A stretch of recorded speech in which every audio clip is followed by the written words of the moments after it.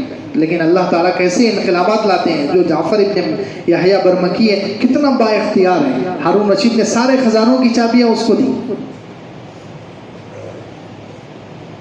وہ جس کو چاہے نواز رہا ہے, جس کو چاہے جو عہدے پر بٹھا رہا ہے. ہارون رشید کچھ نہیں کہتا.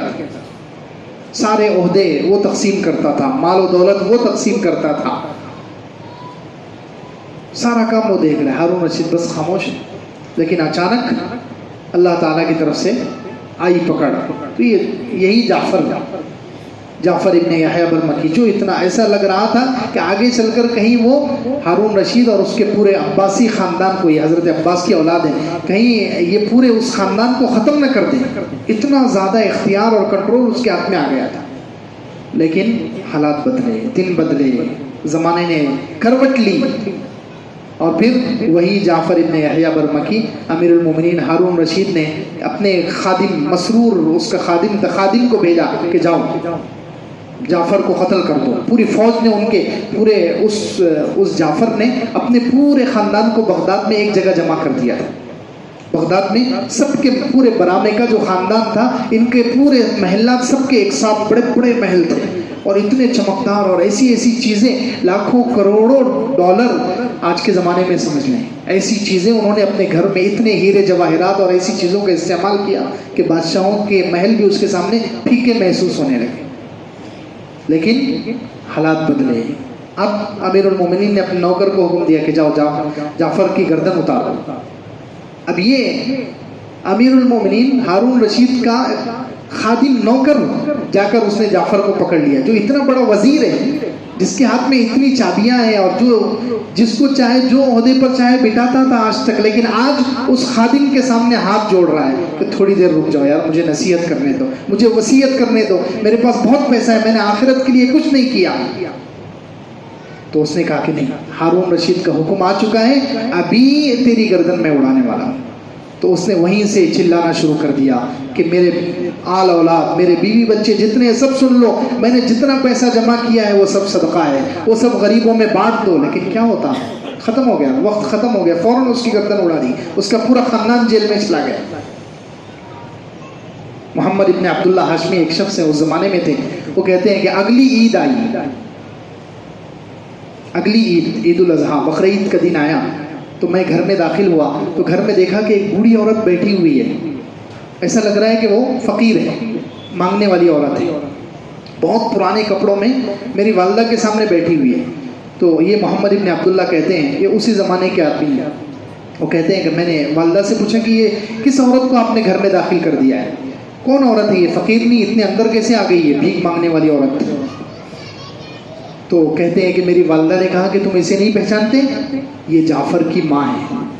وہ جعفر ابن یحییٰ جو ہارون رشید کا وزیر تھا, اس کی ماں ہے یہ. تو کہتے ہیں کہ میرا دل ہل گیا کہ یہ جعفر یحییٰ جو اتنا بڑا وزیر تھا, اتنا با اختیار آدمی تھا, اس کی ماں اتنی بری حالت میں. تو کہتے ہیں میں اس کے سامنے بیٹھ گیا اور میں نے اس سے پوچھا کہ خالہ جان, آپ پر یہ حالات کیسے آئے, آپ کچھ مجھے نصیحت کیجیے.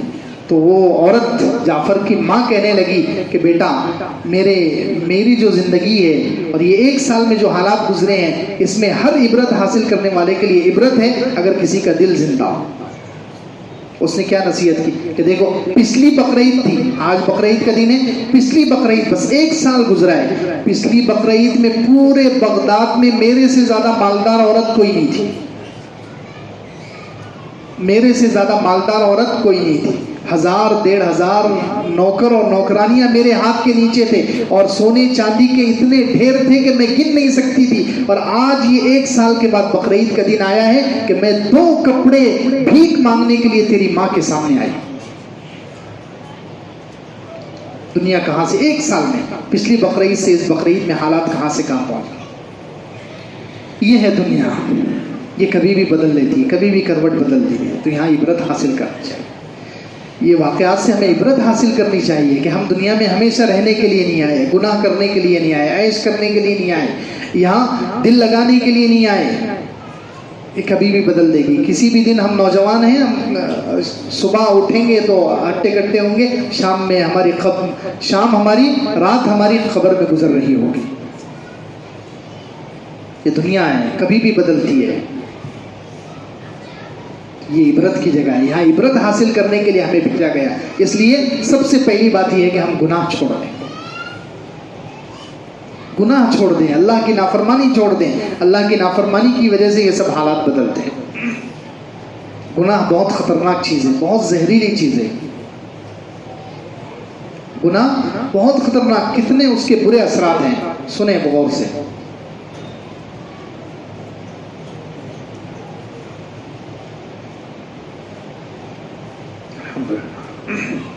گناہ کے کتنے برے اثرات ہیں اور گناہ کے نقصانات کیا ہیں۔ سب سے پہلا نقصان گناہ کا یہ ہے کہ جو گناہ کرتا ہے، گنہگار انسان ہے، اللہ تعالیٰ اس کو ذلیل کر کے رہتے ہیں۔ اللہ کا فیصلہ ہے یہ۔ حدیث پاک میں حضور صلی اللہ علیہ وسلم نے ارشاد فرمایا وَجَعَلَ الذُّلَّ وَالصِّغَارَ عَلَى مَنْ خَالَفَ أَمْرِي، جو حضور کے حکم کی نافرمانی کرے گا، حضور فرماتے ہیں اللہ تعالیٰ نے اس کے لیے مقدر کر دیا ہے ذلت کو اور پستی کو۔ تو گناہ کا سب سے پہلا ایک نقصان یہ ہے کہ گناہ ذلت لاتا ہے۔ گناہ کیا لاتا ہے؟ ذلت، آدمی کو ذلیل کر دیتا ہے گناہ۔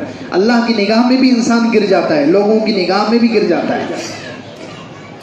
گناہ ذلت لاتا ہے، گناہ پستی لاتا ہے، نیچے لے کر جاتا ہے۔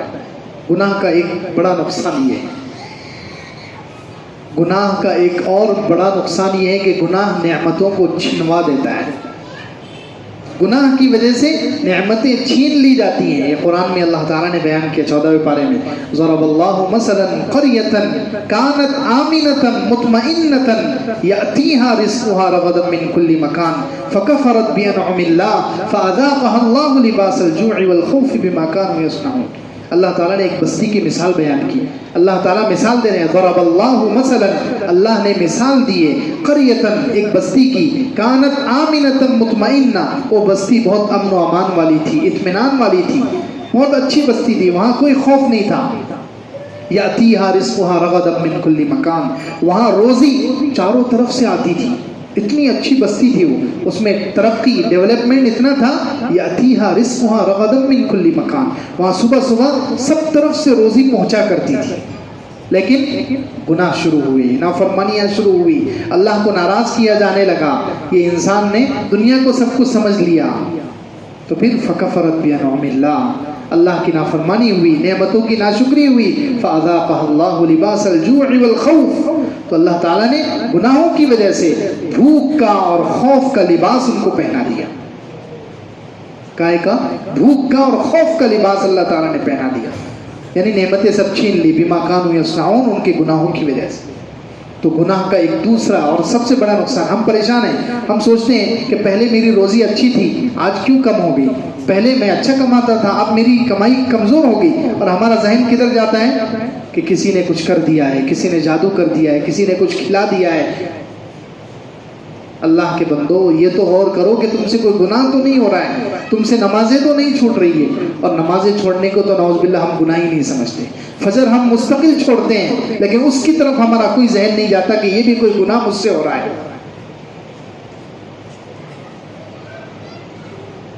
تو ہم سوچتے ہیں کہ روزی کم ہو گئی، پہلے میں اچھا کماتا تھا، گھر میں اچھی روزی آتی تھی، برکت تھی، اب ختم ہو گئی۔ یہ نہیں سوچتے کہ یہ گناہوں کی وجہ سے ہو رہا ہے۔ اللہ تعالیٰ فرما رہے ہیں کہ یہ نعمتیں چھن جاتی ہیں گناہوں کی وجہ سے۔ گناہوں کی ایک آفت، ایک بڑا نقصان یہ ہے کہ گناہ کی وجہ سے نعمتیں چھین لی جاتی ہیں۔ تیسرا نقصان، گناہ کی وجہ سے مصیبتیں اترتی ہیں۔ وما اصابکم من مصیبت فبما کسبت ایدیکم، جو بھی تم گناہ، جو بھی مصیبت تم پر آتی ہے وہ تمہارے ہاتھ کے کرتوت کا نتیجہ ہے، کرتوت کا نتیجہ ہے۔ یہ تیسرا نقصان۔ چوتھا نقصان گناہ کا یہ ہے کہ گناہ انسان کے لیے قرض ہے۔ انسان کے اوپر گناہ قرض ہوتا ہے، یہ قرض اس کو چکانا ہے، قرض اس کو چکانا ہے۔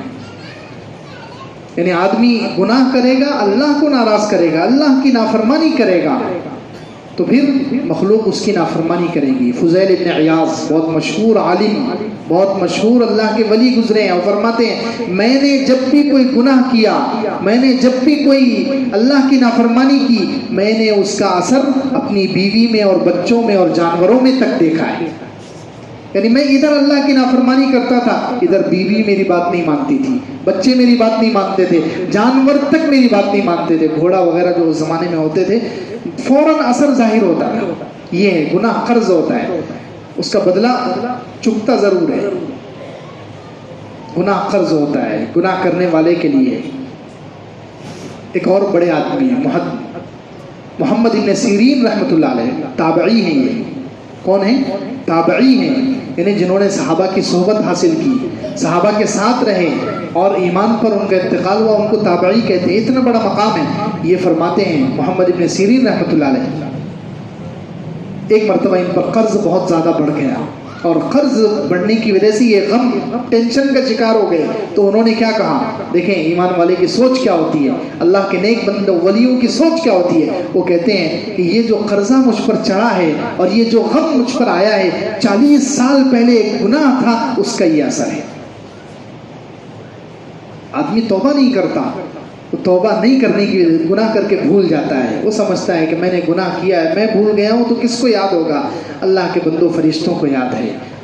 جس زمین پر وہ گناہ کیا گیا اس زمین کو یاد ہے، اور اللہ کی نظریں دیکھ رہی ہے، اللہ کو یاد ہے. ہم بھول جائیں، بے شک بھول جائیں، فرشتے نہیں بھولیں گے. نامہ اعمال میں سے نہیں مٹے گا وہ جب تک توبہ نہیں ہوگی. اور اللہ کیسے بھولیں گے؟ ریکارڈ ہے، اللہ کے پاس ہر چیز محفوظ ہے. تو گناہ کا ایک اثر یہ ہے، ایک بڑا نقصان یہ ہے کہ گناہ قرض ہوتا ہے، وہ اس کا اثر ظاہر ہوتا ہے. اندازہ لگائیں کتنے بڑے بڑے نقصانات ہیں.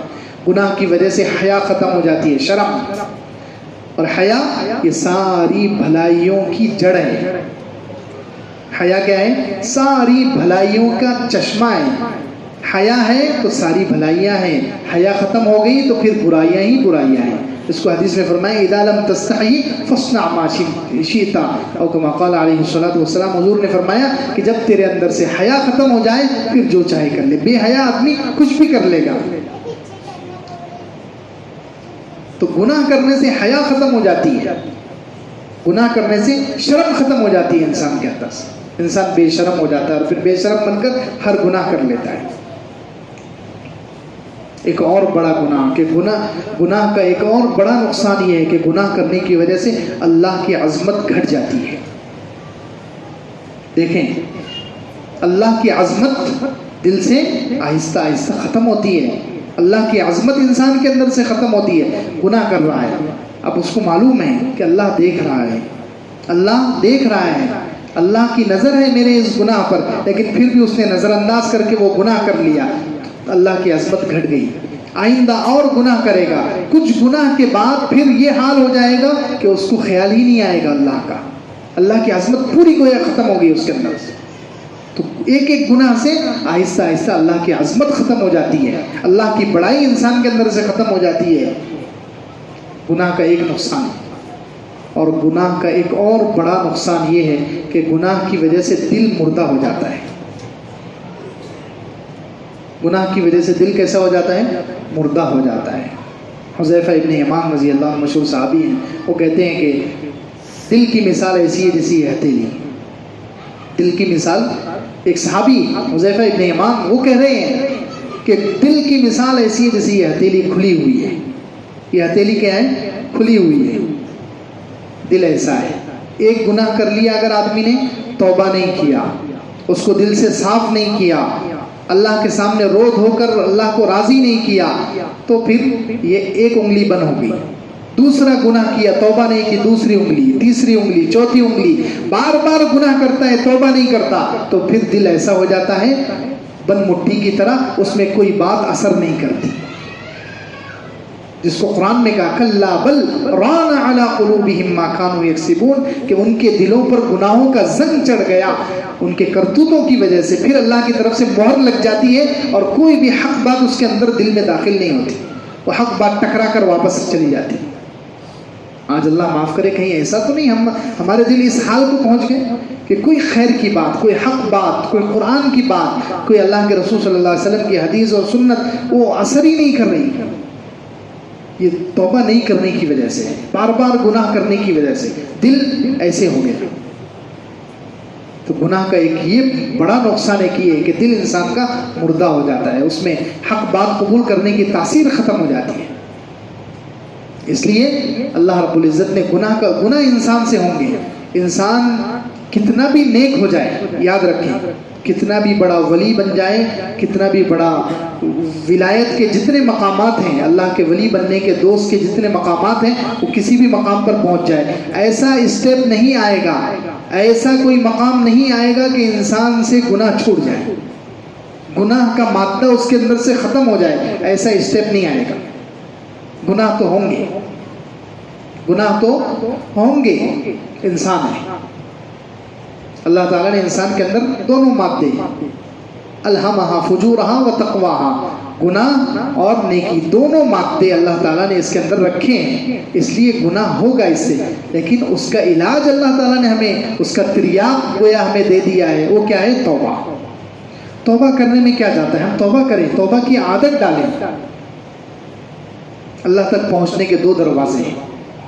کتنے دروازے ہیں؟ دو دروازے ہیں۔ ایک دروازہ کیا ہے کہ گناہ بالکل چھوڑ دو، تم سے زندگی پر کوئی گناہ نہ ہو، اللہ کی کوئی نافرمانی نہ ہو، اس دروازے سے تم اللہ تک پہنچ جاؤ۔ یہ مشکل ہے، یہ کیا ہے؟ مشکل ہے، بہت مشکل ہے کہ ہم اس حالت پر پہنچ جائیں کہ گناہ ہی نہ ہو، بالکل معصوم بن جائے فرشتوں کی طرح۔ یہ نہیں ہو سکتا۔ تو ایک دروازہ تو یہ ہے کہ آدمی بالکل ہی گناہ نہ کرے، ایک دروازہ اللہ تک جانے کا ہی ہے۔ دوسرا دروازہ کیا ہے کہ جب گناہ ہوتے ہیں تو دوسرا دروازہ یہ ہے کہ توبہ کر لو۔ توبہ کا بھی تو دروازہ ہے، یہ بھی تو انسان کو اللہ تک پہنچاتا ہے، کیونکہ قرآن میں اللہ تعالیٰ نے کہا ان اللہ یحب التوابین، بار بار جو توبہ کرتے ہیں اللہ ان سے محبت کرتا ہے۔ سبحان اللہ، کتنا بڑا مقام ہے، اندازہ لگائیں۔ ہم سوچتے نہیں کہ توبہ والوں کا مقام کیا ہے، کہ اللہ کہہ رہے میں ان سے محبت کرتا ہوں۔ یہ توبہ کرنے والے اللہ سے محبت کرتے ہیں، یہ لفظ نہیں ہے، لفظ کیا ہے؟ اللہ توبہ کرنے والوں سے محبت کرتا ہے، بار بار توبہ کرنے والوں سے، ایک بار نہیں۔ شیطان ہمارے دل میں ڈالتا ہے یار میں تو روز گناہ کرتا ہوں، روز سوچتا ہوں کہ یہ گناہ نہیں کروں گا، لیکن مجھ سے روز یہ گناہ ہو جاتا ہے، تو پھر میں توبہ کیوں کروں؟ یہ سوچ اور خیال ڈال کر شیطان ہمیں توبہ جیسی چیز سے محروم کر دیتا ہے۔ حالانکہ جب اللہ تعالیٰ روزانہ توبہ قبول کرنے کے لیے تیار ہیں تو پھر ہم کیوں پیچھے ہٹتے ہیں توبہ کرنے میں؟ ہمارا کیا جان ہے؟ جس کی ہم نافرمانی کر رہے ہیں وہ توبہ قبول کرنے کے لیے تیار ہے، اور وہ بار بار توبہ کرنے والوں سے محبت کرتا ہے، تو پھر ہم کیوں توبہ چھوڑتے ہیں؟ مولانا شبری تھانوی رحمۃ اللہ علیہ نے لکھا نا کہ جب انسان گناہ نہیں چھوڑتا تو توبہ کیوں چھوڑ رہا ہے؟ ایک آدمی نے ان کو لکھا کہ مجھ سے بہت گناہ ہوتے ہیں اس لیے اب میں نے توبہ کرنا چھوڑ دیا۔ تو انہوں نے کہا اللہ کے بندے، جب تو گناہ روز کرتا ہے تو توبہ بھی تو روز کر لے۔ جو چھوڑنا چاہیے گناہ وہ نہیں چھوڑ رہا ہے، جو نہیں چھوڑنا چاہیے توبہ وہ چھوڑ رہا ہے، الٹا حساب ہے ہمارا۔ چھوڑنے کی چیز کیا ہے؟ گناہ۔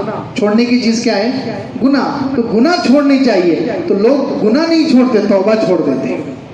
ہمارا یہ حال ہے، ہم لوگ توبہ چھوڑ دیتے ہیں کہ مجھ سے بار بار گناہ ہو رہے ہیں اس سے جانے دو، اب توبہ کر کے کیا فائدہ؟ نہیں، توبہ نہیں چھوڑنا ہے، گناہ چھوڑنے کی کوشش کرنا ہے۔ اگر نہیں چھوڑ رہا تو توبہ بھی نہیں چھوڑنا ہے، گناہ نہیں چھوڑتا ہے تو توبہ بھی نہیں چھوڑنا ہے، روزانہ توبہ کرنا ہے، صبح شام توبہ، 1000 مرتبہ توبہ۔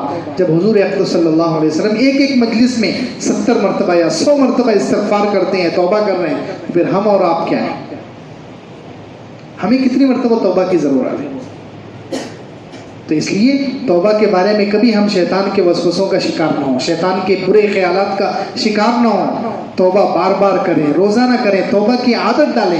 جتنی مرتبہ توبہ کریں گے، اللہ تعالیٰ کا ایک نام یہ تواب ہے، وہ توبہ قبول کرنے کے لیے تیار ہے، توبہ قبول کرتا ہے، وہ توبہ کرنے والوں سے محبت کرتا ہے۔ اور توبہ ہمارے لیے ضروری ہے، ہمارے دل کی صفائی ہے وہ۔ جیسے موبائل میں ڈیلیٹ کا بٹن ہے، موبائل میں کیا ہے؟ جتنا بھی کوئی بری چیز جمع ہو گئی، کچرا جمع ہو گیا تو ڈیلیٹ کا بٹن دبا دو، سب صاف۔ اسی طریقے سے توبہ ہے، توبہ یہ گناہوں کو اپنے نامہ اعمال سے صاف کرنے کا ایک بٹن ہے، توبہ کرو اور سارا کھاتا صاف۔ تو تو اس لیے توبہ سے کبھی پیچھے نہیں ہٹنا چاہیے. بار بار توبہ، روزانہ توبہ، ہمیشہ توبہ، صبح اور شام توبہ. صبح توبہ ہے، شام توبہ ہے، میرے لب پر دوام توبہ ہے. با اثر ہو یا بے اثر تو جان، اپنے کرنے کا کام تو توبہ ہے. کیا کام ہے ہمارا؟ صبح توبہ، شام توبہ، میرے لب پر دوام توبہ، یعنی میرے ہونٹ پر ہمیشہ توبہ رہے گی. صبح توبہ ہے، شام توبہ ہے، میرے لب پر دوام توبہ ہے. با اثر ہو یا بے اثر تو جان، یعنی میری توبہ کیسی ہے، اس میں اثر ہے یا نہیں ہے، یہ اللہ کا کام ہے دیکھنا. میرا کام تو توبہ ہے. قبول ہو رہی ہے نہیں ہو رہی ہے، ہم کون ہوتے ہیں؟ توبہ کریں، توبہ کی عادت ڈالیں، استغفار کی عادت ڈالیں. توبہ کرنے والے گنہگاروں کا رونا، اللہ کو منانا، اللہ کے سامنے اپنے گناہوں پر آہوزاری، یہ اللہ تعالیٰ کو بہت زیادہ پسند ہے. حدیث میں یہاں تک فرمایا گیا لَأَنِينُ الْمُذْنِبِينَ أَحَبُّ إِلَيَّ مِنْ زَجْرِ الْمُسَبِّحِينَ، کہ گنہگاروں کا رونا اور چلانا مجھے تسبیح پڑھنے والوں کی آواز سے اچھا لگتا ہے. تسبیح پڑھنے والے جو سبحان اللہ کہہ رہے ہیں، الحمدللہ کہہ رہے ہیں، اللہ اکبر کہہ رہے ہیں، یہ تسبیح پڑھ رہے ہیں، تو ان کی آواز سے زیادہ اچھی آواز اللہ کو کون سی لگتی ہے؟ توبہ کرنے والوں کے رونے کی آواز. کہ گناہ کر کے آیا بندہ اور توبہ کر کے رونا شروع کر دیا کہ اللہ میرے گناہ معاف کر دے، تو اس کی جو رونے کی آواز ہے وہ دوسرے کی سبحان اللہ کی آواز سے اچھی ہے اللہ کی نظر میں. اب بتائیے اس سے زیادہ اور کیا کھول کر بتانا چاہیے؟ حضور اقدس صلی اللہ علیہ وسلم نے اتنا بتا دیا، پھر ہم کیوں استغفار سے، توبہ سے پیچھے ہٹیں؟ توبہ کرنے کی عادت ڈالیں. گناہ نہیں چھوٹتے تو توبہ بھی نہ چھوڑے. ایک نہ ایک دن یہ توبہ ہمیں گناہ چھڑوا دے گی، اللہ کا قریبی مقام دلوا دے گی. اس لیے توبہ بہت بڑی صفت ہے، بہت اہم صفت ہے. جگہ جگہ اللہ تعالیٰ نے قرآن میں اس کا تذکرہ کیا ہے. اور کیسے کیسے لوگوں کو اللہ کی رحمت کتنی بڑی ہے، اللہ کتنی وسیع رحمت کا مالک ہے. سبحان اللہ. اندازہ لگائیں. ایک واقعہ سنیں، بہت پیارا واقعہ ہے. مالک ابن دینار رحمۃ اللہ علیہ مشہور بزرگ ہیں، مشہور اللہ کے ولی تھے حضرت مالک ابن دینار رحمۃ اللہ علیہ.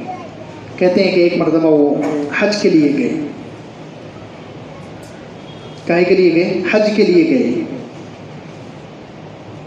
وہاں جا کر کہتے ہیں کہ میں نے مینا میں، عرفات میں، مزدلفہ جو حج کے مقامات ہیں وہاں پر میں نے جب لوگوں کی بھیڑ دیکھی، اتنے زیادہ لوگ حج اور عمرے کے لیے آئے ہوئے ہیں، سبحان اللہ، ان کا ایک ساتھ چلنا، ان کی تسبیح، ان کا لبیک کہنا، کہتے ہیں مجھے اتنا پسند آیا، مجھے اتنا اچھا لگا کہ میرے دل میں خیال پیدا ہوا کہ کاش مجھے معلوم ہو جائے. وہ کہہ رہے ہیں اتنے سارے لوگ حج پر آئے ہوئے ہیں، مجھے معلوم ہو جائے کاش کہ ان میں سے کس کا حج قبول ہو گیا ہے، تاکہ میں اس کو خوشخبری سنا دوں، اور کس کا حج اللہ تعالیٰ نے رد کر دیا، واپس کر دیا ہے، تاکہ میں اس کی تعزیت کروں. ان کے دل میں ایک خواہش پیدا ہوئی، کاش مجھے معلوم ہو جائے کہ اس میں سے کس کا حج قبول ہوا، کہ میں اس کو حج کے قبول ہونے کی بشارت سناؤں، خوشخبری سناؤں. اور جس کا حج مردود ہو گیا، واپس ہو گیا، اللہ تعالیٰ نے قبول نہیں کیا، اس کو تعزیت کروں، تسلی دوں. کہتے ہیں اس رات میں سویا تو اللہ رب العزت کی طرف سے مجھے خواب دکھایا گیا. خواب میں کیا؟ غیب سے ایک آواز آ رہی ہے کہ مالک ابن دینار، تو لوگوں کے بارے میں غور کر رہا ہے، لوگوں کے بارے میں تو فکر کر رہا ہے کہ کس کا حج قبول ہوا یا نہیں ہوا. سن لے، جتنے لوگ حج پر آئے ہوئے ہیں، جتنے لوگ عمرے پر آئے ہوئے ہیں، چھوٹے اور بڑے، مرد اور عورت، کالے اور گورے، عربی اور عجمی، سب کا حج قبول کر لیا گیا ہے. ہم نے سب کا حج قبول کر لیا ہے سوائے ایک آدمی کے. اللہ تعالیٰ اس آدمی پر ناراض ہے، اللہ تعالیٰ اس آدمی پر غصے ہے. اللہ نے اس کا حج واپس کر دیا اور گویا اس کے منہ پر مار دیا. یہ ان کو غیب سے خواب میں آواز آئی، لیکن ابھی اس کا نام نہیں بتایا گیا کہ وہ آدمی کون ہے. تو یہ اٹھے اور اٹھتے ہی پریشان. اب وہ اللہ کے نیک بندے تھے، اللہ معاف کرے، ہمارے جیسے نہیں ہیں. ہم تو اپنے آپ کو دودھ کا دھلا ہوا سمجھتے ہیں اور دوسروں کو ہم گندا سمجھتے ہیں. ہم سے اگر کوئی کہے کہ اس میں سب مقبول ہیں سوائے ایک کے، تو ہم سوچیں گے کہ وہ مردود ہے، وہ مردود ہے. اپنی طرف ہماری نگاہ نہیں جائے. تو وہ مالک ابن دینار رحمۃ اللہ علیہ تھے، بہت بڑے اللہ کے ولی ہیں. انہوں نے صبح اٹھتے ہی بہت پریشان ہو گئے وہ کہ وہ ایک بندہ میں ہی ہوں. کہیں ایسا ہو کہ وہ ایک بندہ میں ہی وہ سب کا حج قبول ہو گیا اور میرا رہ گیا، اب دن بھر پریشان کہ میرا حج قبول نہیں ہوا شاید، یہ سوچ کر وہ پریشان ہے۔ رات میں پھر سوئے، کہتے ہیں دوسری رات میں پھر مجھے خواب آیا، مجھے خواب میں بتایا گیا کہ سب کا حج قبول کر لیا گیا سوائے ایک آدمی کے۔ اب اس آدمی کا نام بھی بتا دیا گیا، پتہ بھی بتا دیا گیا۔ وہ کون ہے؟ محمد ابن ہارون بلخی، یہ افغانستان خراسان کا جو علاقہ ہے، اس علاقے کا رہنے والا، بلخ ایک شہر ہے، اس شہر کا رہنے والا محمد ابن ہارون نام ہے اس کا۔ اس کے حج کو اللہ تعالیٰ نے قبول نہیں کیا ہے، اللہ تعالیٰ اس پر غصے ہے، ناراض ہے۔ اس واقعے سے بتانا، مجھے دو چیزیں بتانا ہے، ایک تو اللہ کی رحمت بتانا ہے، اور دوسرے ماں کی نافرمانی کتنی خطرناک چیز ہے، ماں کی نافرمانی، ماں کو ناراض کرنا کتنی خطرناک چیز ہے، یہ بتانا ہے۔ آج کی رات میں اس کی مغفرت نہیں ہوتی جو ماں باپ کا نافرمان ہے۔ تو کہتے ہیں کہ صبح میں اٹھا، مالک ابن دینار کہتے ہیں میں صبح اٹھا اور جہاں بلخی لوگ ٹھہرے ہوئے تھے، خراسان کے علاقے کے لوگ، ان کا کیمپ لگا ہوا تھا، میں وہاں چلا گیا۔ میں نے پوچھا کہ تم میں بلخ شہر کے رہنے والے کون کون ہیں؟ سب نے بتایا کہ یہ لوگ ہیں۔ میں نے ان سے جا کر پوچھا کہ محمد ابن ہارون کون ہے؟ محمد ابن ہارون کون ہے؟ تو لوگوں نے کہا کہ تم کتنے نیک آدمی کے بارے میں پوچھ رہے ہو، ہم میں سب سے زیادہ نیک آدمی وہی ہے۔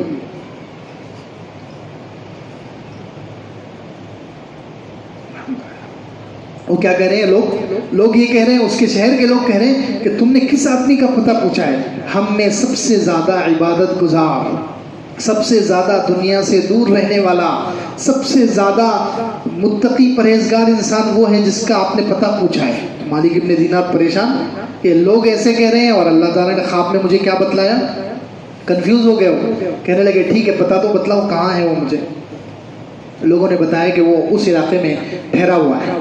تو کہتے ہیں کہ میں ڈھونڈتے ڈھونڈتے اس کے پاس پہنچا، محمد ابن ہارون بلخی کے پاس۔ وہاں جانے کے بعد میں نے دیکھا تو ایک دیوار کے پاس وہ کھڑا ہوا ہے، کچھ عبادت میں مصروف ہے۔ میں اس کے پاس گیا، اس نے میری قدموں کی آہٹ محسوس کی تو اس نے پلٹ کر دیکھا، مجھ سے پوچھا کہ تم کون ہو؟ تو میں نے کہا میں مالک ابن دینار ہوں۔ کیا کہا انہوں نے؟ میں مالک ابن دینار ہوں۔ تو کہنے لگے اوہو مالک ابن دینار، کیونکہ مشہور آدمی تھے اس زمانے کے، تو مالک ابن دینار اتنے بڑے اللہ کے ولی۔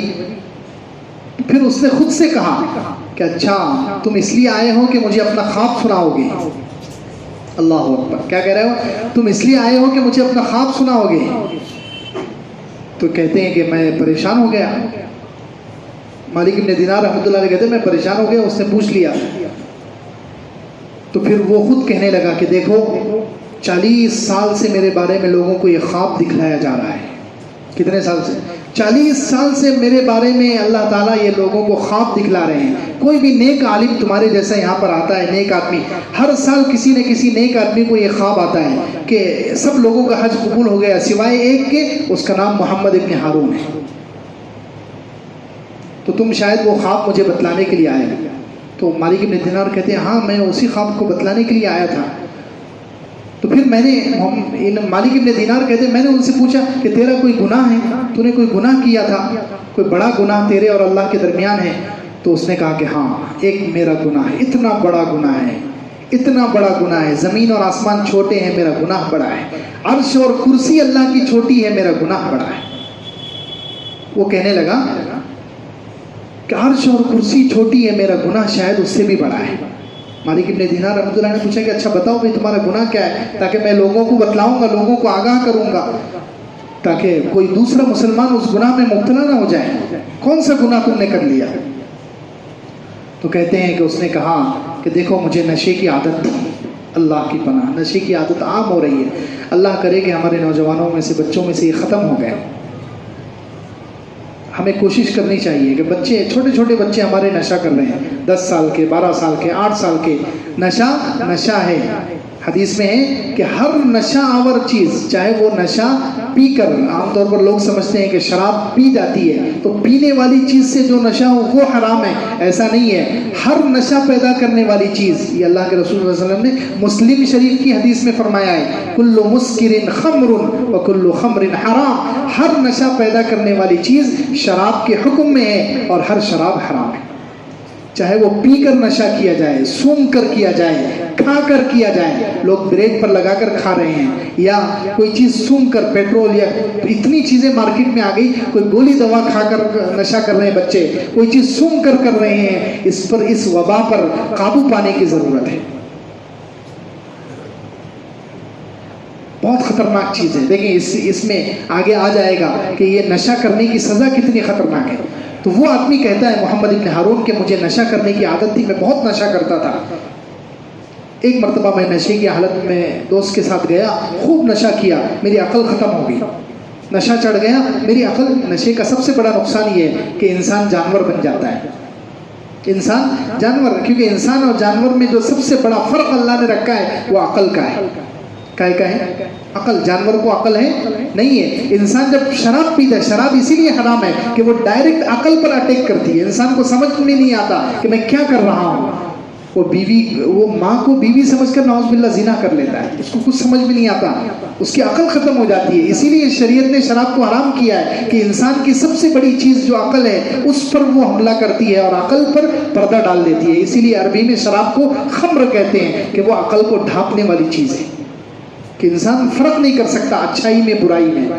دیکھیں شرابی لوگ کیسی باتیں کرتے ہیں، وہ ہوا میں ایک دم آسمانی باتیں ان کی ہوتی ہیں. کیوں؟ عقل ختم ہو گئی، کچھ نہیں ہے طاقت جسم میں، بس وہ شراب پی لی تو نشہ چڑھ گیا، تو وہ باتیں ایسے کریں گے جیسے پوری دنیا کے بادشاہ یہی ہے. اتنی بڑی بڑی باتیں. تو کہتے ہیں کہ نشہ کیا میں نے، اور جب میری عقل ختم ہو گئی اور میں نشے میں ڈولنے لگا، ڈولتے ڈولتے میں گھر پہنچ گیا. تو اس دن میری ماں جو ہے تنور کے پاس بیٹھی ہوئی تھی، کچھ تنور میں روٹی وغیرہ پکا رہی تھی. یہ تنور جو ہمارے پاس جو جس میں نان بنتی ہے وہ تنور، جس میں نان بنتی ہے وہ والا تنور، گول والا، اندر روٹی رکھ کر کچھ میری ماں پکا رہی تھی. تو کہتے ہیں وہ آدمی کہتا ہے کہ جیسے ہی میری ماں نے مجھے دیکھا کہ میں نشے میں ڈول رہا ہوں تو میری ماں میرے پاس آئی. ماں تو ماں ہوتی ہے، بچہ کتنا بھی برا ہو ماں تو عجیب ہوتی ہے. اللہ کرے کہ ہمیں موت سے پہلے قدر ہو جائے، آمین. تو کہتے ہیں ماں نے جب مجھے دیکھا تو اپنا پکانا چھوڑ دیا، جو کام میں تھی وہ کام چھوڑ دیا، میرے پاس آئی اور مجھے نصیحت کرنے لگی کہ بیٹا تو آج شراب پی کر آیا، آج شعبان کا آخری دن تھا، کل رمضان شروع ہونے والا، رمضان کی آج پہلی رات ہے، لوگ صبح کریں گے روزے کی حالت میں اور تو نشے کی حالت میں صبح کرے گا، تجھے کیا ہو گیا ہے؟ ماں مجھے نصیحت کرنے لگی، ماں مجھے سمجھانے لگی. کہتے ہیں میں نشے میں تھا، مجھے کچھ سمجھ میں نہیں آ رہا، میں نے اٹھا کر ماں کو تھپڑ مار دیا. فلزقتها، میں نے ماں کو تھپڑ مار دیا. جیسے ہی ماں کو تھپڑ پڑا، ماں کے منہ سے جملہ نکلا تعس، تو برباد ہو جائے. ماں کے منہ سے جملہ نکل گیا کہ تو برباد ہو جائے. تو کہتے ہیں مجھے اور غصہ آ گیا، میں نشے میں تھا، میری عقل بالکل ختم ہو گئی، مجھے کچھ سمجھ بھی نہیں آ رہا کہ میں کیا کر رہا ہوں. جیسے ہی ماں نے کہا کہ تو برباد ہو جائے، مجھے اور غصہ آ گیا، میں نے اٹھایا ماں کو اور وہ تنور میں ڈال دیا. اللہ اکبر، تنور جل رہا ہے، میں نے ماں کو اٹھایا اور تنور میں ڈال دیا اور مجھے کچھ عقل نہیں ہے. تو میری بیوی آئی، میری بیوی نے مجھے کھینچ کر ایک کمرے میں بند کر دیا. وہ کہتا ہے میری بیوی حالانکہ بہت نیک تھی، بہت فرما بردار تھی، میری بیوی نے مجھے کمرے میں ڈھکیل دیا اور باہر سے دروازہ بند کر دیا. کہتے ہیں رات بھر میں نشے میں رہا، صبح جب میرا نشہ ختم ہوا تو میں بیوی کو اندر سے آوازیں دے رہا ہوں کہ دروازے کھولو، دروازہ باہر سے کھولو، کیوں تم نے مجھے بند کر دیا؟ تو وہ شخص کہتا ہے کہ بیوی مجھے بہت غصہ کرنے لگی. پہلی مرتبہ بیوی مجھے چلانے لگی کہ تو رحم کے قابل نہیں ہے. بیوی مجھ سے کہہ رہی کہ تو رحم کے قابل نہیں ہے. تو کہنے لگے، میں تعجب میں آ گیا کہ میری بیوی اتنی نیک، کبھی اونچی آواز سے بات نہیں کی، آج وہ کیوں چلا رہی ہے؟ تو میں نے پوچھا کہ میں نے کیا کر لیا ہے؟ تو میری بیوی نے کہا کہ تو نے تیری ماں کو قتل کر دیا ہے، رات تو نے اس کو تنور میں ڈال دیا تھا، وہ بالکل کوئلہ بن گئی. تو کہتے ہیں کہ اب مجھ سے برداشت نہیں ہوا، اب عقل ٹھکانے آ گئی نا، شراب کا نشہ ختم ہو گیا، عقل ٹھکانے آ گئی. تو ماں کی جو محبت تو تھی اس کے دل میں بیچارے کے، ماں کی محبت تھی، ماں کا مقام معلوم تھا. تو کہتے ہیں کہ اس نے دروازہ نہیں کھولا، میں نے دروازہ توڑ دیا اور جا کر سب سے پہلے ماں کو دیکھا تو ماں تو بالکل جلی ہوئی روٹی کی طرح، بالکل جان نکل گئی، پورا جسم جل کر خاک ہو گیا اس. تو کہتے ہیں پھر میں نے کیا کیا، فوراً دروازے کے پاس گیا، وہاں ایک لوہے کی طرح کوئی چیز تھی، اس میں اپنا ہاتھ اٹکایا، سیدھا ہاتھ، اور میں نے ہاتھ توڑ دیا. اپنا ہاتھ اپنے ہاتھ سے توڑ کر اس نے گردن میں لٹکا دیا. اور کہتے ہیں یہاں یہ ترقوہ اس کو کہتے ہیں. یہاں پر جو ہڈی ہے یہاں پر اس نے سوراخ کیا اور سوراخ کر کے یہاں سے زنجیر باندھی دونوں پیروں میں, اپنے آپ کو سزا دے رہا ہے. اب لیکن کیا فائدہ, ماں جیسی چیز چلی گئی, ماں جیسی ہستی چلی گئی. اب وہ کہہ رہا ہے کہ مجھے افسوس ہو رہا ہے تو میں نے ہاتھ توڑ دیا اور یہاں سوراخ کر کے زنجیر دونوں پیروں میں باندھ دی اور 40 سال ہو گئے. وہ آدمی کہتا ہے کہ اس دن میرے پاس 80,000 دینار سونے کے سکے تھے, شام ہونے تک میں نے پورے 80,000 دینار صدقہ کر دیے. 23 لڑکے نوکر تھے, 26 لڑکیاں نوکرانیاں تھی, سب کو میں نے اللہ کے نام پر آزاد کیا. اور اس سال سے لے کر آج تک 40 سال ہو گئے میں روزہ رکھتا ہوں, دن بھر روزہ رکھتا ہوں. 40 سال سے میرا روزہ ناغا نہیں ہوا. رات بھر میں نماز پڑھتا ہوں اور کھانا روزانہ میرا کھانا صرف مٹھی بھر کچھ اناج کچھ جو وغیرہ کھا لیتا ہوں تاکہ نیند وغیرہ نہ آ جائے. اور میں دن بھر روزہ رکھتا ہوں, رات بھر نماز پڑھتا ہوں. ہر سال حج کو آتا ہوں اور ہر سال مجھے یہی آواز آتی ہے, یہی خواب میرے بارے میں کسی عالم کو, کسی نیک آدمی کو بتایا جاتا ہے. کسی نیک آدمی کو میرے بارے میں ہر سال یہ خواب دکھایا جاتا ہے کہ اللہ تعالیٰ کی طرف سے اس کا حج قبول نہیں ہوا, اس کا حج اللہ نے منہ پر مار دیا ہے. مالک ابن دینار رحمۃ اللہ علیہ کہتے ہیں کہ جب میں نے سنا تو میں نے تو اپنے سر پہ ہاتھ رکھ لیا. میں نے کہا تو کتنا بدبخت ہے, کتنا منحوس آدمی ہے, تیری وجہ سے کہیں پوری زمین پر آگ نہ لگ جائے, پورے انسان جل کر خاک نہ ہو جائے تیرے گناہ کی وجہ سے, اتنا بڑا گناہ کیا ہے. کہتے ہیں میں نے یہ کہا اور میں اس کو چھوڑ کر واپس آ گیا. مالک ابن دینار کہتے ہیں لیکن دیکھیں وہ بندہ بھی کتنا عجیب بندہ ہے یار, سبحان اللہ.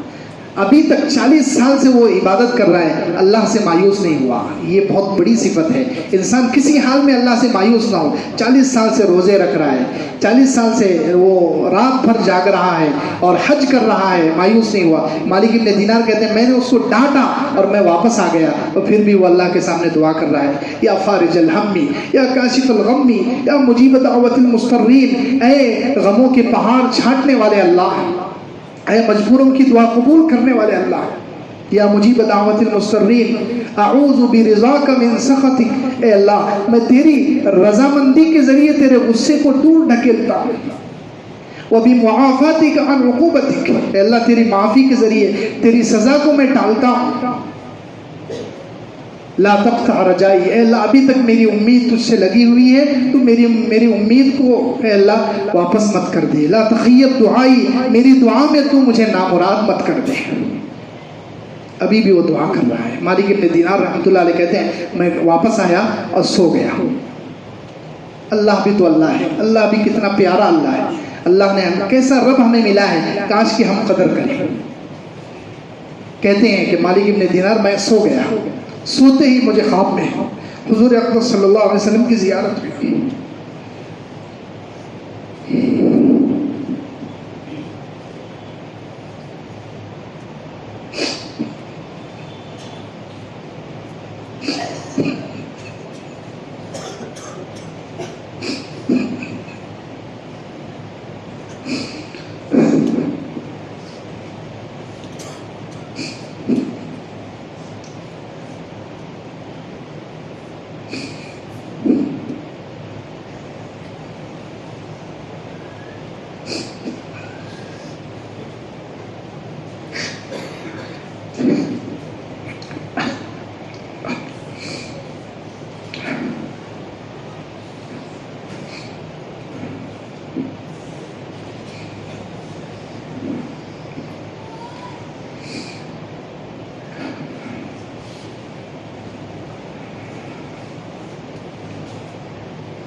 خواب میں حضور اکرم صلی اللہ علیہ وسلم نے مالک ابن دینار کو ڈانٹا.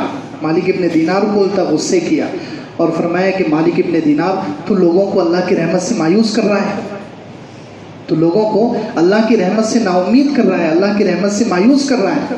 تجھے یہ حق کس نے دیا ہے, جا تو اس کو جا کر میرا پیغام پہنچا دے. سبحان اللہ, حضور پیغام دے رہے ہیں.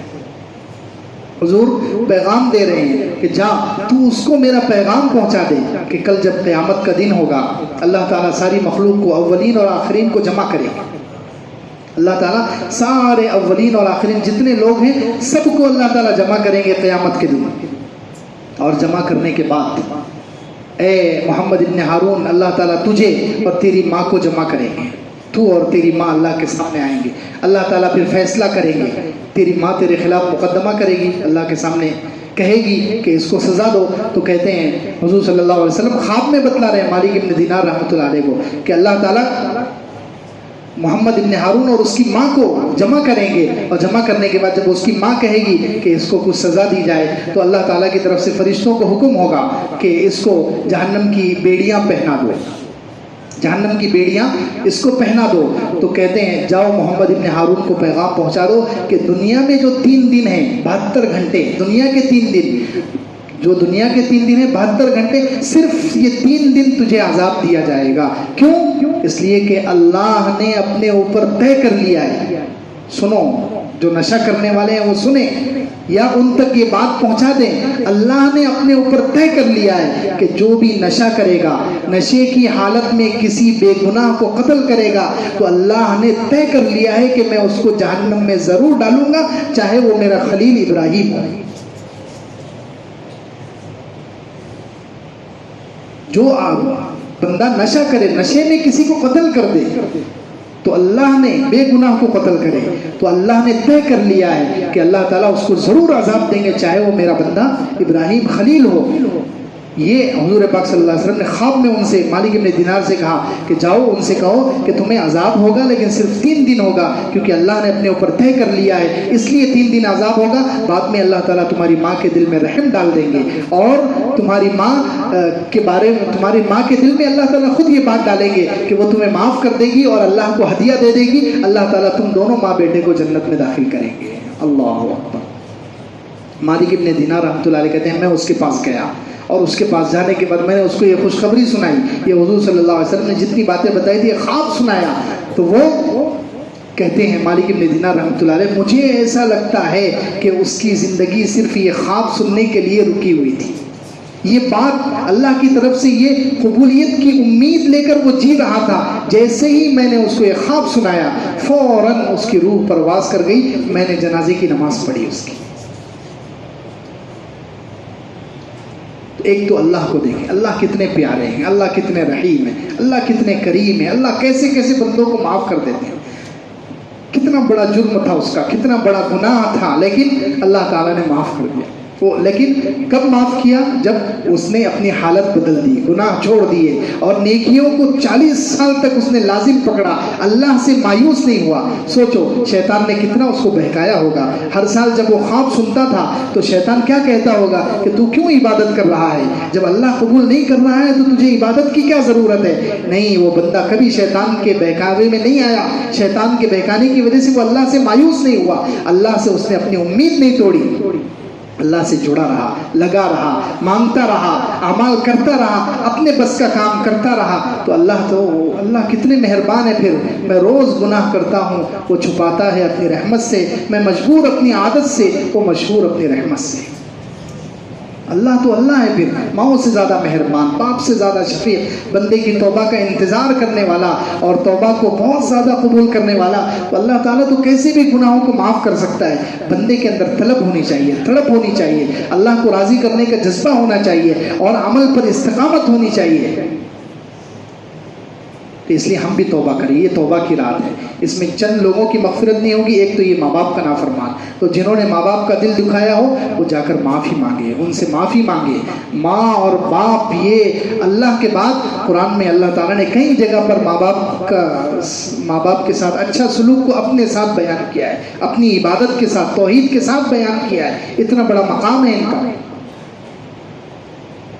خاص طور سے ماں, کتنی نصیحت کی حضور صلی اللہ علیہ وسلم نے ماں کے بارے میں 3 بار کہا کہ ماں کا حق ہے, ماں کا حق ہے, ماں کا حق ہے, پھر باپ کا حق ہے.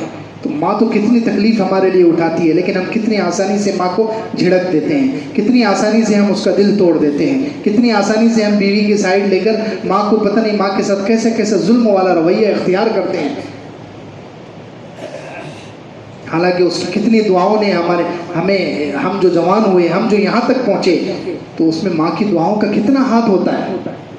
ماں کی دعائیں، ماں کی دل کی آہیں، اور دل سے جو بچوں کے لیے دعا کرتی ہے، وہی تو چیز ہے جو انسان کو اوپر اٹھاتی ہے. عبداللہ ابن عباس رضی اللہ عنہ کتنے مشہور صحابی ہیں، بیٹھے ہوئے، ان کے بازو میں ان کے شاگرد عطا ابن یسار رحمۃ اللہ علیہ بیٹھے ہوئے. وہ عطا ابن یسار رحمۃ اللہ علیہ عبداللہ ابن عباس کے شاگرد، یہ حضور صلی اللہ علیہ وسلم کے چچیرے بھائی ہیں عبداللہ ابن عباس. تو عطا ابن یسار کہتے ہیں کہ میں عبداللہ ابن عباس رضی اللہ عنہ کی صحبت میں بیٹھا ہوا تھا، اچانک ایک آدمی آیا، اس نے سوال کیا.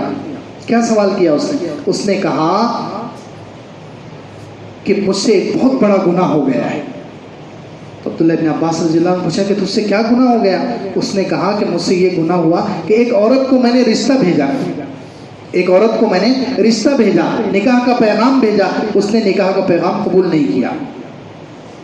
دوسرے نے بھیجا تو اس نے فوراً قبول کر لیا. تو کہتے ہیں مجھے اس عورت پر بہت غصہ آیا، میں نے جا کر اس عورت کو قتل کر دیا. وہ آدمی کہہ رہا ہے عبداللہ ابن عباس سے فتویٰ پوچھنے کے لیے آیا، مسئلہ پوچھنے کے لیے آیا کہ ایک عورت مجھے پسند تھی، میں نے نکاح کا پیغام دیا، قبول نہیں کیا، دوسرے آدمی نے دیا تو اس نے فوراً قبول کر لیا، اب میں کیا کروں؟ میں نے اس کو قتل کر دیا ہے، بہت بڑا گناہ ہو گیا. تو عبداللہ ابن عباس رضی اللہ عنہ سے پوچھا تیری ماں زندہ ہے؟ سبحان اللہ، اندازہ لگایا، تیری ماں زندہ ہے؟ اس نے کہا کہ نہیں، میری ماں زندہ نہیں ہے. تو عبداللہ ابن عباس سے ذرا جا خوب آہو زاری کر، رو گڑ گڑا اللہ کے سامنے، اللہ تعالیٰ تجھے معاف کر دیں گے. وہ واپس چلا گیا. تو یہ ان کے شاگرد جو تھے عطا ابن یسار رحمۃ اللہ علیہ، وہ کہتے ہیں میں نے عبداللہ ابن عباس رضی اللہ عنہ سے پوچھا کہ آپ نے اتنے بڑے گناہ کے بدلے میں اس سے پوچھا کہ تیری ماں زندہ ہے، اگر ماں زندہ ہوتی تو کیا ہوتا؟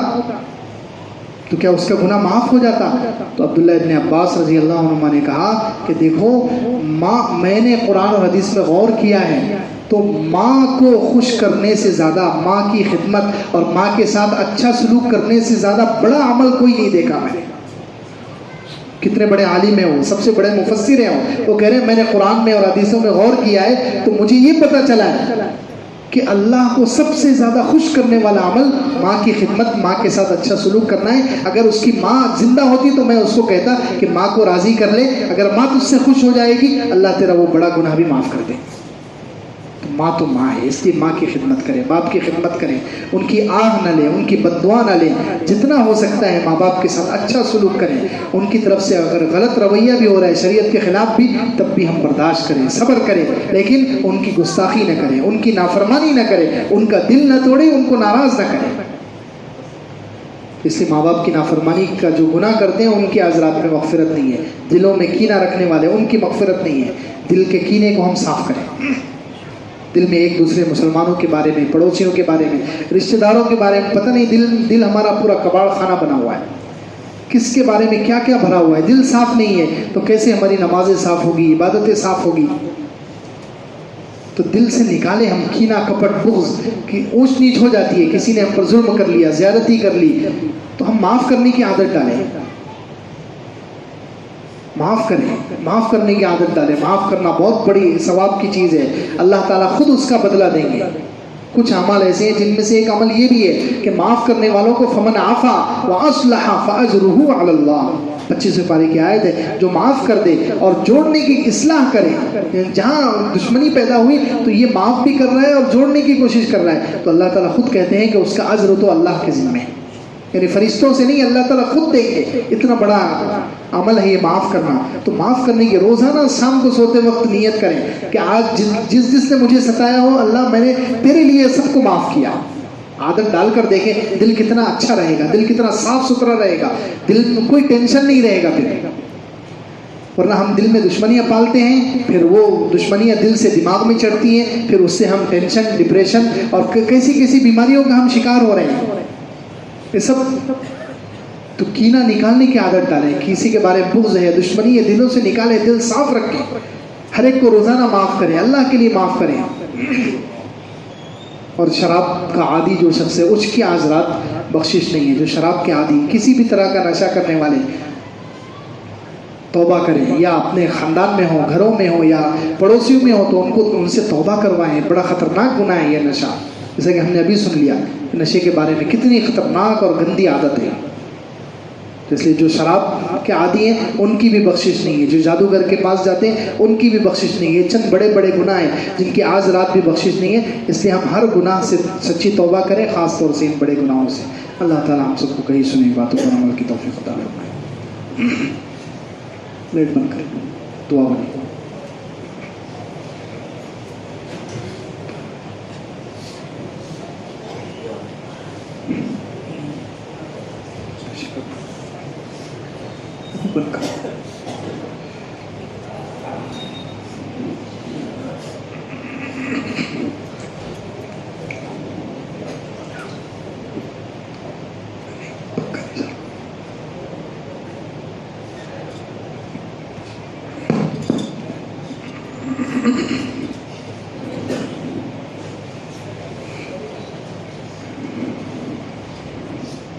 الحمد لله رب العالمين.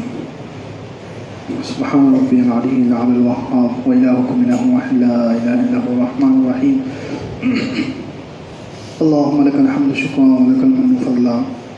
اللهم لك الحمد كالذي تقول خيرا مما نقول. اللهم لك الحمد حمدا دائما مع دوامك، ولك الحمد حمدا خالدا مع خلودك، ولك الحمد حمدا لا منتهى له دون مشيئتك، ولك الحمد حمدا لا يريد قائله إلا رضاك. اللهم لك الحمد حتى ترضى، ولك الحمد إذا رضيت، ولك الحمد بعد الرضا، ولا حول ولا قوة إلا بك. اللهم أنت حق من ذكر، وأحق من عبد، وأنصر من ابتغي، وأرف من ملك، وأجبد من سئل، وأوسع من أعطاه. اللهم أنت الملك لا شريك لك، والفرد لا ند لك، كل شيء هالك إلا وجهك، لن تطاع إلا بإذنك، ولن تعصى إلا بعلمك، تطاع فتشكر وتعصى فتغفر. أقرب شهيد وأدنى حفيظ، حلت دون النفوس، أخذت بالنواصي وكتبت الآثار ونسخت الآجال. القلوب لك مفضية والسر عندك علانية. الحلال ما أحللت والحرام ما حرمت، والدين ما شرعت، والأمر ما قضيت، والخلق خلقك، والعبد عبدك، وأنت الله الرؤوف الرحيم، وأنت الله الرؤوف الرحيم، وأنت الله الرؤوف الرحيم. يا حي يا قيوم برحمتك نستغيث، يا حي يا قيوم برحمتك نستغيث، يا حي يا قيوم برحمتك نستغيث. يا أرحم الراحمين، يا أرحم الراحمين، يا أرحم الراحمين، يا أول الأولين ويا آخر الآخرين، يا ذا القوة المتين ويا راحم المساكين، يا أرحم الراحمين. اللهم صل على سيدنا محمد وعلى آل سيدنا محمد وبارك وسلم. يا ربي صل وسلم دائما أبدا على حبيبك خير الخلق كلهم. اے اللہ ہم سب کے گناہوں کو معاف فرما دیجئے. اے اللہ ہم بڑے گنہگار، بڑے خطا کار، اے اللہ آپ کے در پر حاضر ہوئے ہیں. اے اللہ آپ کے گھر پر اے اللہ گناہوں کے انبار لے کر حاضر ہوئے ہیں. اللہ بے شک ہمیں اقرار ہے ہم نے بہت گناہ کیے ہیں. اے اللہ اے اللہ اے اللہ، لیکن آپ کے بارے میں ہمیں معلوم ہے کہ آپ کریم ہیں، ماؤں سے زیادہ مہربان ہیں. اے اللہ آپ بہت وسیع رحمت والے، اے اللہ بہت زیادہ معاف کرنے والے، اے اللہ توبہ کو پسند کرنے والے ہیں. اے اللہ ہم سب سچے دل سے توبہ کرتے ہیں. آج کی اس مسجد میں اے اللہ، آج کی اس مجلس میں، مسجد میں بیٹھ کر اے اللہ ہم سچے دل سے توبہ کرتے ہیں کہ آئندہ کبھی جان کر کوئی گناہ نہیں کریں گے انشاءاللہ. آئندہ کبھی جان کر کوئی گناہ نہیں کریں گے انشاءاللہ. اے اللہ ہم سب سچی پکی توبہ کرتے ہیں. اے اللہ آپ ہماری توبہ کو قبول فرما لیجیے. اے اللہ آپ ہمیں معاف فرما دیجیے. اے اللہ آپ ہی ہمارے رب ہیں، آپ کے علاوہ کوئی رب نہیں ہے. اے اللہ آج تک ہم نے آپ کے علاوہ کسی کو رب نہیں سمجھا، آپ کے علاوہ کسی کو رب نہیں مانا، آپ کے علاوہ کسی کو خالق نہیں مانا، آپ کے علاوہ کسی کو مالک نہیں مانا. اے اللہ آپ کے در سے اگر نکالے گئے تو کہیں نہیں رہ، اے اللہ کہیں کے نہیں رہیں گے. کوئی ہمیں دے نہیں سکے گا، آپ ہی ہمیں دینے والے ہیں، آپ ہی ہمیں نوازنے والے ہیں. ہمارا تو ایک ہی رب ہے اور وہ آپ ہیں. ہمارے ایک ہی خالق ہیں اور وہ آپ ہیں. ہمارے لیے ایک ہی غفور الرحیم ہے اور وہ آپ ہے. ہمارے لیے ایک ہی وہاب ہے اور وہ آپ ہیں. ہمارے لیے ایک ہی کریم ہے اور وہ آپ ہیں. دنیا میں جو فقیر ہوتے ہیں وہ 50 دروازوں پر جا کر مانگ لیتے ہیں. اے اللہ 50 دکانوں پر چلے جاتے ہیں، ایک دکان سے ایک جگہ سے نہ ملے تو دوسری جگہ منتظر منتقل ہو جاتے ہیں، لیکن ہمارے لیے آپ کے در کے علاوہ کوئی در نہیں ہے، آپ کے گھر کے علاوہ کوئی گھر نہیں ہے، آپ کے علاوہ کوئی رب نہیں ہے، آپ کے علاوہ کوئی ہمیں دینے والا نہیں ہے۔ اے اللہ ہم سچے دل سے مانگتے ہیں، ہمیں معاف فرما دیجئے، ہمارے پچھلے گناہوں کو معاف کر دیجئے۔ اے اللہ بے شک ہر گناہ کرتے وقت آپ نے ہمیں دیکھا ہے، آپ چاہتے تو اسی وقت عذاب نازل کر سکتے تھے، آپ کو قدرت تھی، آپ ہماری آنکھ پھوڑ سکتے تھے، ہمارے ہاتھ توڑ سکتے تھے، آپ ہمارے جسم پر فالج گرا سکتے تھے اے اللہ، لیکن آپ نے نہیں کیا کیونکہ آپ بڑے مہربان ہیں۔ اے اللہ ہم نے ابھی واقعے میں سنا کہ آپ کتنے مہربان ہیں، 40 سال تک جس کے لیے آواز لگائی گئی کہ اس کا حج قبول نہیں ہے، اے اللہ وہ بندہ لگا رہا، مانگتا رہا، تو آپ نے اسے بھی قبول کر لیا، آپ نے اسے بھی معاف کر دیا۔ کیسے کیسوں کو آپ نے نوازا ہے اے اللہ، کیسے کیسے لوگ گزرے ہیں، کتنے بڑے بڑے ڈاکوؤں کو آپ نے بڑا بڑا ولی بنا دیا، بڑے سے بڑا محدث بنا دیا۔ اے اللہ صحابہ کرام کی ہم زندگی پڑھتے ہیں، اے اللہ ایک صحابی نے اپنی بچی کو زندہ دفن کر دیا تھا، آپ نے ان کی توبہ قبول کر لی اور انہیں حضور صلی اللہ علیہ وسلم کا صحابی بنا دیا۔ اے اللہ ہمیں بھی کچھ بنا دیجئے، اے اللہ ہمیں بھی کچھ بنا دیجئے، اے اللہ ہماری توبہ بھی قبول کر لیجئے، اے اللہ ہماری جھولیوں کو بھی بھر دیجئے۔ اے اللہ آپ ہی نے بھرنا ہے، آپ ہی نے دینا ہے، اے اللہ آپ ہی نے دینا ہے، اے اللہ آپ کے علاوہ کوئی نہیں ہمیں دینے والا۔ دنیا والے تو آج ہمیں مار رہے ہیں، اے اللہ ہمیں ہر حق سے محروم کرنا چاہتے ہیں، وہ ہمیں پانی کا ایک قطرہ نہیں دینا چاہتے، وہ ایک لقمہ ہمیں نہیں دینا چاہتے، وہ ہمیں بری نگاہوں سے دیکھتے ہیں، اسی لیے کہ ہم آپ کے ہیں، ہم آپ پر ایمان رکھتے ہیں، آپ کے نام کی وجہ سے ہمیں ستایا جاتا ہے، ہمیں گری ہوئی نظروں سے دیکھا جاتا ہے، ہمیں برے برے تانے دیے جاتے ہیں۔ اے اللہ اگر آپ نے بھی ہمیں سہارا نہیں دیا پھر ہم کہیں کے نہیں رہیں گے۔ دنیا والے تو ویسے ہی ہمیں دھتکار رہے ہیں، دنیا والے تو ویسے ہی ہمیں گری ہوئی نظروں سے دیکھ رہے ہیں۔ اے اللہ اگر آپ نے بھی اے اللہ ہمیں خالی ہاتھ واپس کر دیا تو پھر ہم کہیں کے بھی نہیں رہیں گے۔ اے اللہ محروم نہ فرمائیے، اس مبارک رات میں ہم سب کی پوری امت کی مغفرت فرما دیجیے، ہمارے گھر والوں کی، ہمارے والدین کی، اے اللہ پوری امت کے ایک ایک فرد کو معاف کر دیجیے۔ اے اللہ ہمارے پورے کھاتے کو صاف کر دیجئے، نامہ اعمال میں جتنے گناہ ہیں سب ختم کر دیجئے۔ اب آئندہ زندگی اچھی اور سچی تقوی والی نیکی والی گزارنے کی توفیق عطا فرما دیجئے۔ اے اللہ نواز دیجئے، اے اللہ محروم نہ فرمائیے۔ اے اللہ آپ کی رحمت بڑی ہے، اے اللہ ہمارے گناہ کتنے بھی ہوں اے اللہ لیکن آپ کی رحمت کے مقابلے میں، آپ کی رحمت کے دریا کے مقابلے میں کچھ بھی نہیں ہے۔ اے اللہ آپ کی رحمت کا دریا بہت بڑا ہے۔ اے اللہ آپ نے خود آپ کے حبیب صلی اللہ علیہ وسلم کی مبارک زبان سے آپ نے کہلوایا ہے کہ میرے بندو اگر تم زمین بھر کر گناہ لے کر آؤ گے تو میں اس سے بڑی رحمت لے کر آؤں گا۔ اے اللہ بے شک ہمارے گناہ بہت ہیں، بے شک ہمارے گناہ بہت ہیں، لیکن آپ کی رحمت اس سے کہیں زیادہ وسیع ہے۔ اے اللہ اور ہمیں اپنے اعمال پر کوئی بھروسہ نہیں ہے، ہمیں آپ کی رحمت پر زیادہ بھروسہ ہے، ہمیں آپ کی رحمت کا زیادہ ہے سہارا ہے، آپ کی رحمت کا زیادہ یقین ہے۔ اے اللہ آپ کی اپنی رحمت سے ہم سب کو معاف فرما دیجیے، اپنی رحمت سے ہم سب کی زندگیوں کو بدلنے کے فیصلے فرما دیجیے۔ اے اللہ دلوں سے ہمیں جڑ سے بدلنے کے فیصلے فرمائیے، اپنی محبت عطا فرمائیے، اپنی عظمت نصیب فرمائیے، اپنا کامل یقین عطا فرمائیے۔ اے اللہ آخرت کا استحضار نصیب فرمائیے۔ اے اللہ اپنے فضل کرم سے دنیا کی بھی آفتوں سے بچائیے۔ اے اللہ ہمیں اور پوری امت کو، اے اللہ پوری دنیا کے مسلمانوں کو اور خاص طور سے اے اللہ ہمارے اس ملک کے ہندوستان کے مسلمانوں کی حفاظت فرمائیے، ہمارے ایمان کی بھی حفاظت فرمائیے۔ اے اللہ ہماری جان کی بھی حفاظت فرمائیے، عزت اور آبرو کی بھی حفاظت فرمائیے۔ اے اللہ ہمارے گھر بار اور اے اللہ ہر چیز کی حفاظت فرمائیے، اپنی پناہ میں لے لیجیے۔ اے اللہ اپنی پناہ میں لے لیجیے، اے اللہ اپنی پناہ میں لے لیجیے، رحمت کی چادر میں ہم سب کو چھپا لیجیے۔ اے اللہ رحمت کی چادر میں چھپا لیجئے۔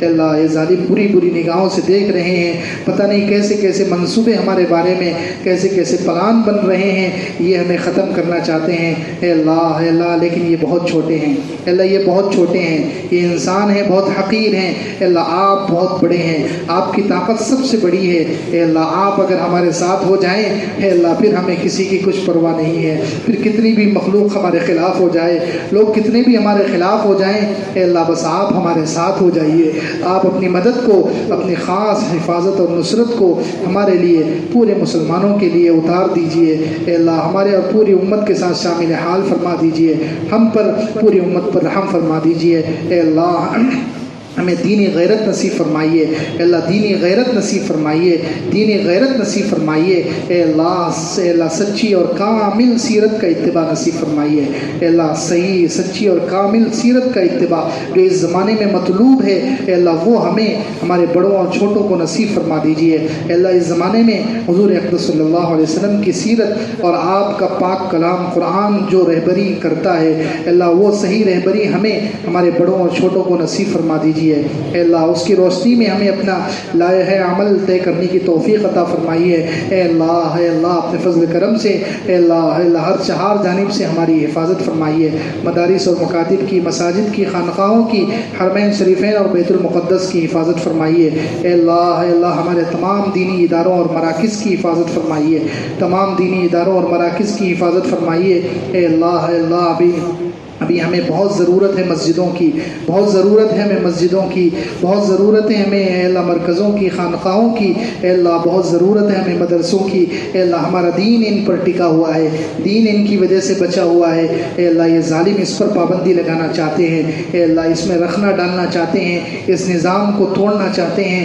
اے اللہ لیکن یہ انسان ہیں، اے اللہ اپنے فضل کرم سے ان کی بری تدبیروں سے، مکر سے ہماری اور پوری امت کی حفاظت فرمائیے، ہم سے جڑی ہوئی ایک ایک چیز کی حفاظت فرمائیے، ہمیں تنہا نہ چھوڑ دیجئے، ہمیں اکیلا نہ چھوڑ دیجئے، اے اللہ جو انسان، اے اللہ جس انسان کو اس کے گھر والے، اس کے دوست احباب اے اللہ بڑے لمبے میدان میں لقودق صحرا میں اکیلا چھوڑ دیں، وہ اتنا قابل رحم نہیں ہوتا جتنا وہ شخص قابل رحم ہوتا ہے جس کو آپ چھوڑ دیں، جس کو آپ دھتکار دیں، جس کی مدد سے آپ اپنے ہاتھ اٹھا لیں، جس کی مدد کرنے سے اے اللہ آپ انکار کر دیں، اے اللہ ہمیں محروم نہ فرمائیے، اے اللہ ہمارے ساتھ اور پوری امت کے ساتھ اپنی مدد کو شامل حال فرمائیے، ہم بیکاری آپ کے در پر آئے ہیں، اے اللہ امید اور آس لے کر آئے ہیں، اے اللہ ہمیں معلوم ہے آج کی رات میں بہت سارے لوگوں کی بخشش ہوتی ہے، اے اللہ بہت سارے لوگوں کو آپ جہنم سے چھٹکارا دیتے ہیں، اے اللہ چاہے ہمارے اعمال اس قابل نہیں ہیں،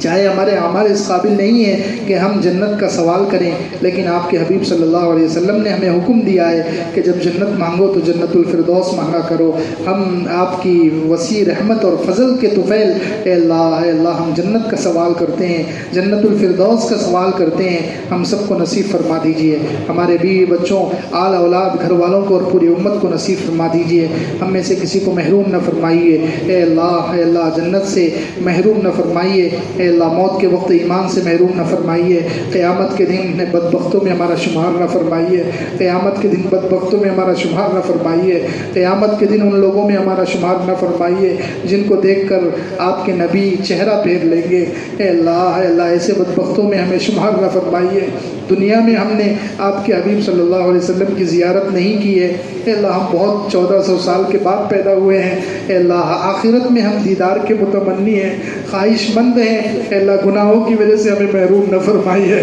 اے اللہ وہاں بھی محروم رہیں گے تو ہم سے بڑا محروم کون ہوگا، اے اللہ دنیا میں تو ہم دیدار نہیں کر سکے، ہم آپ کے فیصلے پر راضی ہیں، آپ نے ہمیں اس زمانے میں پیدا کیا کوئی بات نہیں، لیکن جنت میں اے اللہ آخرت میں آپ کے حبیب صلی اللہ علیہ وسلم کے اور آپ کے دیدار سے محروم نہ فرمائیے، اے اللہ بے شک ہم بہت گندے ہیں، اے اللہ لیکن اے اللہ آپ کے بندے ہیں، آپ تو بہت مہربان ہیں، آپ تو اے اللہ قدرت والے ہیں، آپ اپنے قدرت سے ہمیں جنت نصیب فرمائیے، آپ اپنے فضل سے اپنے کرم سے ہمیں جنت نصیب فرمائیے، اے اللہ اپنے فضل اور کرم سے قیامت کے دن اے اللہ صحابہ کرام کی اے اللہ جوتیوں میں اے اللہ ان کا اتباع کرنے والوں میں ہمیں جگہ نصیب فرمائیے، اے اللہ کیسے کیسے لوگ اعمال لے کر آ رہے ہوں گے، اے اللہ قیامت کے دن کیسے کیسے نیک لوگ کتنی ہزاروں رکعتیں، ہزاروں حج اور کیسی کیسی عبادتیں لے کر آ رہے ہوں گے، اے اللہ ہمارے پاس کیا ہے، ہمارے پاس آنکھ کے گناہ، ہاتھ کے گناہ، زبان کے گناہ، اے اللہ اللہ کتنی شرمندگی ہوگی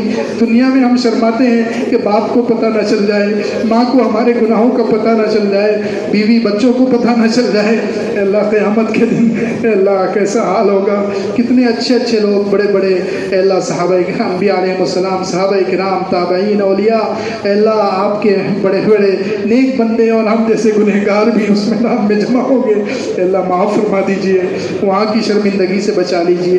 اللہ دنیا اور آخرت دونوں جہاں کی ہر چھوٹی بڑی شرمندگی سے ہمیں بچا لیجئے۔ اللہ رسوائی سے بچا لیجئے۔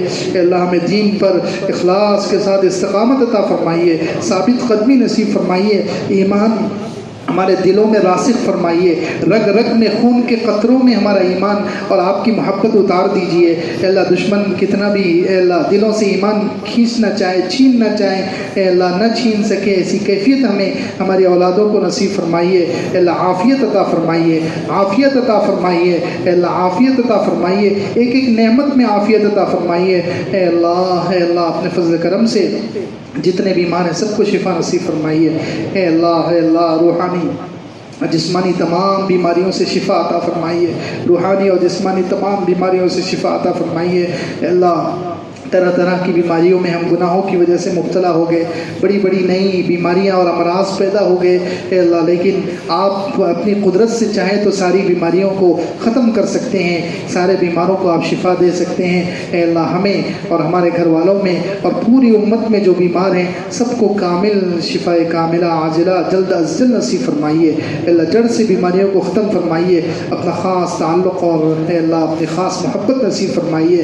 اے اللہ جتنے پریشان حال ہے سب کی پریشانی کو دور فرمائیے، پوری امت کی مدد فرمائیے۔ اے اللہ پوری امت کی مدد فرمائیے، پوری امت کو ذلت سے نجات عطا فرمائیے، گناہوں کے دلدل سے ہمیں اور پوری امت کو نجات عطا فرمائیے۔ اے اللہ ذلت سے نجات عطا فرمائیے، دوبارہ پوری امت کو عروج اور ترقی نصیب فرمائیے۔ جن اسباب اور اعمال سے عروج اور ترقی نصیب ہوتی ہے اور اے اللہ غلبہ نصیب ہوتا ہے وہ اعمال ہمارے اندر رائج کر دیجیے۔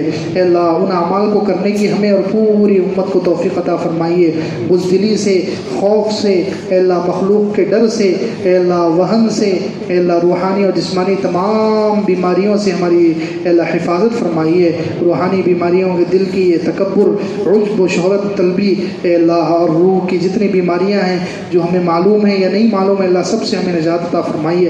موت سے پہلے پہلے ہمیں اپنی اصلاح کرنے کی توفیق عطا فرمائیے۔